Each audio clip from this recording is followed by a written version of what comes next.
What would you do if someone tried to kill the only family member you have ever known, the only person who truly understands how it feels to be an alien on a strange new planet? After a recent kryptonite meteor shower, Batman equipped his diving suit and attempted to gather as many rocks as he could from the bottom of the sea. Superman was under quarantine because Batman was afraid of the effects these different kinds of rocks could have on him. As he went deeper, he found what looked like a Kryptonian ship in almost perfect condition, but the door was open and somebody had crawled out. Back at his ship, a young girl climbed out of the water and flew away in the Batwing. But Batman managed to tag along for the ride. After crashing into the harbor, Batman was furious and wanted to hurt the person responsible for this. The girl was completely naked and started walking towards a group of men, but because she didn't know how strong she was, accidentally injured two of them. The blonde girl with blue eyes had never seen a city like Gotham and was desperately trying to move through the streets while drawing a lot of attention from everyone, including the police. When Batman eventually found her, she was scared and crying and was only speaking Kryptonian. Batman used a piece of green kryptonite to knock her out and take her back to the Batcave. She eventually woke up very pissed and wanted to fly away, but Superman was there and communicated with her in Kryptonian. She was very happy that someone could understand her and said her name was Kara Zor-El and she was Superman's cousin. 1 month later, Superman took her spaceship to the Fortress of Solitude and he and Batman were investigating everything about it. Clark accidentally turned on an artificial sunlight inside the ship, which explained how Kara's powers manifested themselves so quickly. But everything seemed too good to be true and Batman didn't trust Kara at all. He was very cautious and wanted to take things slow. "Let me in, it's after me, it hates me," Kara screamed out loud while she broke inside the laboratory, running from something. Her cousin asked what was wrong, why was she running, and she pointed at that. Krypto, Superman's dog and the guardian of the fortress, wasn't her best friend just yet. Clark told Krypto he was a bad dog and Batman asked Kara to calm down and go to her room. He asked Superman why he isn't bothered by the fact that the dog hates her. Superman replied, "But Krypto hates everybody." Later in the day, Kara was exploring the fortress completely unbothered by the collection of weapons and incredible animals collected there. Bruce met her and wanted to talk about her past, but Kara said he would never understand how it feels to see your own parents die right in front of you. Her parents built the ship and programmed it to follow Kal-El's trajectory to Earth, but her ship never took off and instead remained trapped in the rocks. When the planet exploded, the meteors were slowly flying towards Earth for tens of years and eventually she crashed into the sea where Batman found her. Clark interrupted their conversation and said she has been through enough and he thinks she is ready to leave this place. The story now jumps to the planet Apokolips, where Granny Goodness organized a special fight to the death between the Furies and a female warrior who wanted to be their leader. Sadly, the warrior failed the test and was killed by the Furies. After Big Barda left the Furies, Apokolips wanted a new leader for his personal guard and asked Granny to bring her the female Kryptonian who recently crashed on Earth back in Metropolis. After spending the night shopping, Kara told Clark that she likes this city a lot more compared to Gotham and asked if hot dogs are really made from dogs. They spent the night walking through the park until they found a statue dedicated to Superman. She finally understood how Clark was able to blend with the rest of the people. Nobody was looking for a dorky man wearing glasses. But the night was about to take a turn for the worse when Superman felt something out of nowhere. Clark was hit by a mysterious force and was thrown into the bushes. Kara tried to fly away, but someone tied her leg up and prevented her from escaping. Clark changed into a Superman suit and returned more furious than ever, but he was met with a wave of attacks by the Harbinger. On the other side of the park, Batman was having problems of his own when someone tried to shoot him with an arrow, but he reacted fast and used one of his batarangs to destroy the bow. Artemis is one of the most fiercest Amazon warriors, and for whatever reason she attacked Batman, she got the best of him in combat, but Bruce used a special gas to put her to sleep. Meanwhile, Superman was fighting Harbinger and vowed to protect Kara at all costs and managed to incapacitate Lyla. That's when Wonder Woman appeared and grabbed Kara using her lasso of truth. Superman considered Wonder Woman to be his friend and was shocked to see that she was behind the attack. Wonder Woman said she was taking the girl with her and asked Superman to stay out of this. The story then moved to Themyscira, where Diana asked Artemis to train Kara in sword fighting. While Clark and Bruce watched from the sidelines, the fight got pretty intense and eventually Kara lost her balance and fell on the ground. While Artemis prepared to strike with the sword, Superman reacted instantly and rushed to grab her by the throat and save his cousin. Wonder Woman asked Superman if he lost his mind, saying that the sword would have shattered on impact, leaving Kara unharmed. But Clark wasn't happy. He had to bring his cousin to Paradise Island, saying that his cousin was sent to Earth specifically for him to take care of her. It's his responsibility. Diana stated that having powers and knowing how to use them aren't the same thing. She wants to teach Kara how to use her powers and fight at the same time. Kara intervened and asked if her opinion matters and if anyone even cares what she wants to do, but the adults were talking and told her to go explore the island with her new friends until dinner. Batman asked Clark if he really would have broken Artemis's neck to defend her cousin. He feels that ever since Kara came into their lives, Superman let his guard down, trusting her with his secrets when every instinct should be telling him to take things slow and be careful. Meanwhile, on the other side of the island, Layla told Kara that she can trust Wonder Woman and that she only wants what's best for her. But just a bit later, Layla had a vision of something horrific that was about to happen. Out of nowhere, a giant boom tube opened and an army of doomsday creatures emerged. The Amazon warriors regrouped and attacked the beast with Superman and Batman by their sides. Last time Superman fought Doomsday, he was killed in battle. But this time, something is different. These creatures are not the same, even though they are strong and vicious.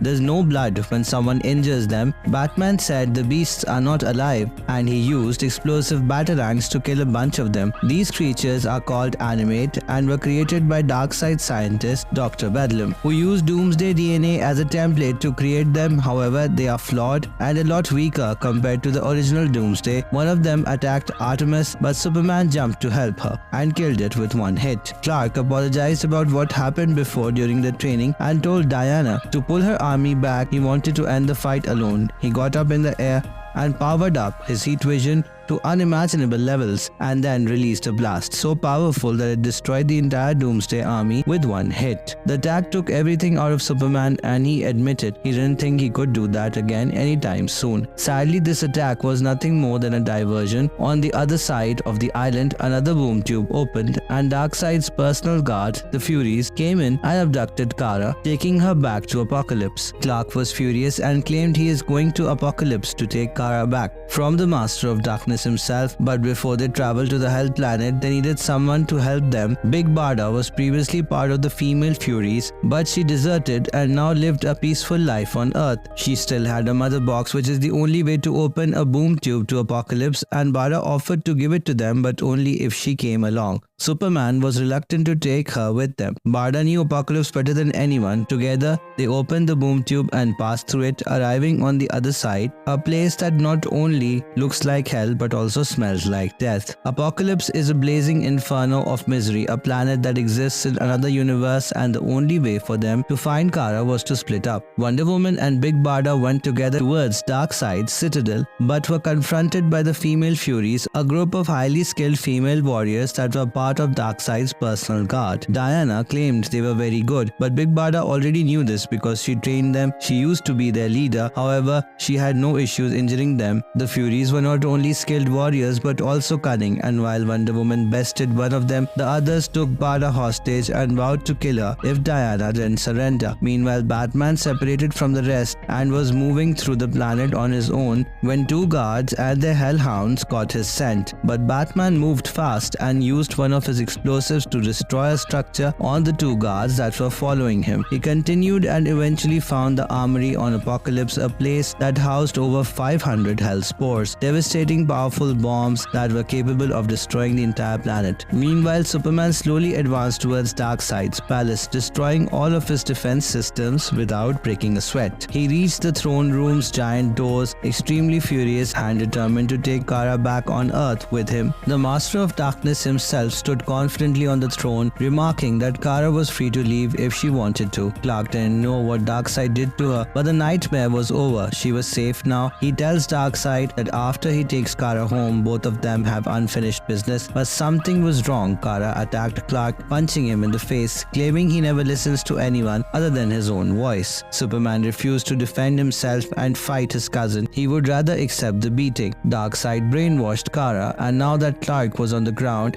he asked her to kill him. While this was going on, Wonder Woman was still deciding what to do next. While the Furies threatened to kill Big Barda, she used her lasso of truth to grab Granny Goodness by the neck and promised to snap it if the Furies don't back down. Back in the throne room, Supergirl was kicking Superman's ass, tossing him out the window and into the fire pits of Apocalypse. Superman told her cousin that Darkseid took control of her mind and that this wasn't really her, but Kara claimed he didn't really know anything about her. The fight continued in the scorching fires of the planet, with Clark refusing to even defend himself, allowing Kara to go all out, but he knew that if things kept going the way they did, Kara will eventually kill him. Superman remembered what Batman told him before coming to Apocalypse to always be prepared. He had something hidden inside his utility belt, liquid kryptonite, which he used to cover his hands with. While the green rock visibly weakened him, Superman used it to his advantage and attacked Supergirl, with one powerful punch knocking her out instantly. Meanwhile, in the throne room, Batman showed up and told Darkseid it's over. He will let the girl go immediately if he wants to still have a kingdom to rule. Darkseid didn't believe the two Kryptonians would destroy the entire planet, but Batman wasn't talking about them. He was talking about the Hellspores bombs he found in the armory. Even though the bombs were encrypted, he was able to reprogram them using a mother box and told Darkseid that if he doesn't let Supergirl go, he will destroy the entire planet. You dare?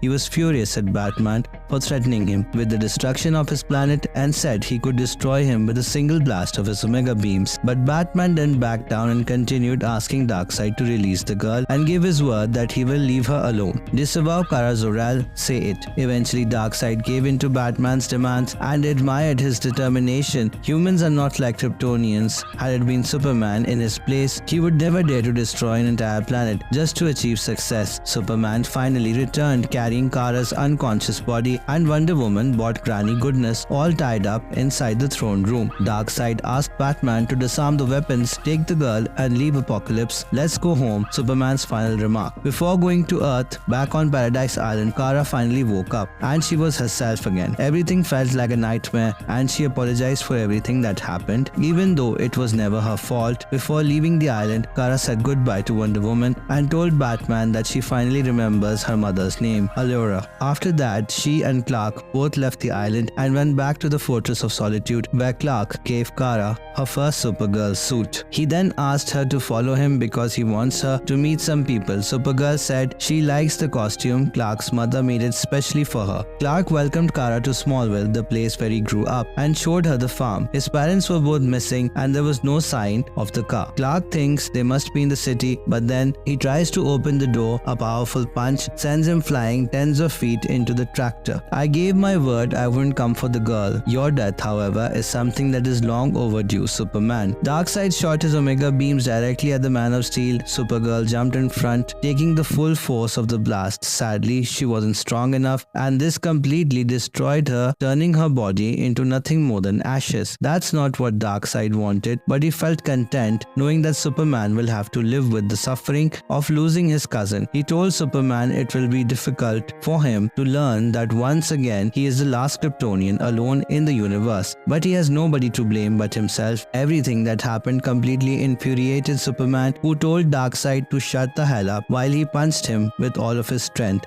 He was angry that Kara's life meant nothing for him. Her age, her blonde hair, blue eyes, and beautiful smile meant nothing for Darkseid. The only thing he cared about was her tremendous power. Power that was virtually untapped and he wanted to control. He tried to kill Superman the same way he did her cousin, but Wonder Woman showed up and defended against the blast. But Clark didn't need her help. He wanted revenge and he felt like it was his responsibility alone. For the first time in a long time, Superman finally went all out, hitting Darkseid Darkseid without any restraint. Their fight reached even the sun, and the Master of Darkness tried to defend himself, but he was powerless against Superman's rage. He punched Darkseid so hard it actually broke his hand. But Clark was not finished just yet. He opened a boom tube and took Darkseid to the far reaches of the universe until they reached the Source Wall. For years, you've tried to learn the secrets of the ultimate power from the other side, but you will never get the answer, just like the others who are entombed here. Superman pushed Darkseid inside the Source Wall, saying that this is where he belongs, along with all the other failures in the universe. He then returned home to his farm in Kansas, where the Justice League were gathered to help rebuild the farm. Batman managed to gather Kara's ashes from the ground and put them inside a glass container, then gave it to Clark. Later that night, Superman goes back to Paradise Island and enters a secret room. While talking in Kryptonian, he finds Supergirl lying on the bed. Kara was still alive, and Clark told her how proud he was of her courage to jump in front of the Omega beams. Like Wonder Woman promised, Diana watched over Kara using the Justice League satellite system. When Supergirl rushed in front of Darkseid's Omega beams, Diana teleported her out and teleported her ashes back in. Superman knew that Darkseid would come back after Supergirl and tricked him by setting up her death with Wonder Woman's help. Now that Darkseid